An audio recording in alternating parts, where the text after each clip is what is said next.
মিষ্টি রীতি চ্যানেলে সবাইকে ওয়েলকাম। তো আমরা এদিকে বেরিয়ে পড়েছিলাম ঠাকুর নিতে যাওয়ার জন্য। তো আমরা ফাইনালি চলেই এসেছি ঠাকুর নিতে।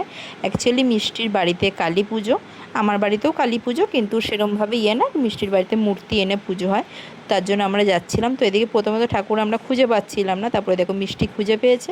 মিষ্টি হচ্ছে ওই দেখ, তো আমিও খুঁজছি কোথায় কোথায় কোথায় গেল মা। তারপরে এদিকে দেখতে পেয়ে গেছি মায়ের মুখটা এত সুন্দর লাগছে, মানে দক্ষিণা কালী, আর তার মধ্যে পরেছে লাল শাড়ি। মানে সত্যি বলো, মা তো একেই অপূর্ব, তার মধ্যে না আরও খুব সুন্দর লাগে। এই দেখো, এটা হচ্ছে ফাইনাল লুক। তোমরা বলো নিশ্চয়ই কেমন লাগছে। আর মায়ের মানে পুজোর তো ভিডিও অনেকেই আসবে, তোমরা চ্যানেলটা সাবস্ক্রাইব করে পাশে থেকো। আর সবাই বলো জয় জয় মা, নাম সবাই স্মরণ করো। তারপরে এদিকে আমরা সবাই কথা বলছিলাম, বাড়ির সবাই গেছিলো ঠাকুর নিতে। তারপরে এদিকে ঠাকুর নিয়ে বেরিয়ে গেল, আর এদিকে আমি আর মিষ্টি স্কুটিতে করে দুজনে মায়ের গাড়ির পেছন পেছন যাচ্ছি। তার এদিকে বাড়িতেও মা চলে গেল, মায়ের আসন গ্রহণ করে নিয়েছে। আর তোমরা বলো কেমন হলো। আর টাটা, বাই বাই, দেখা হবে।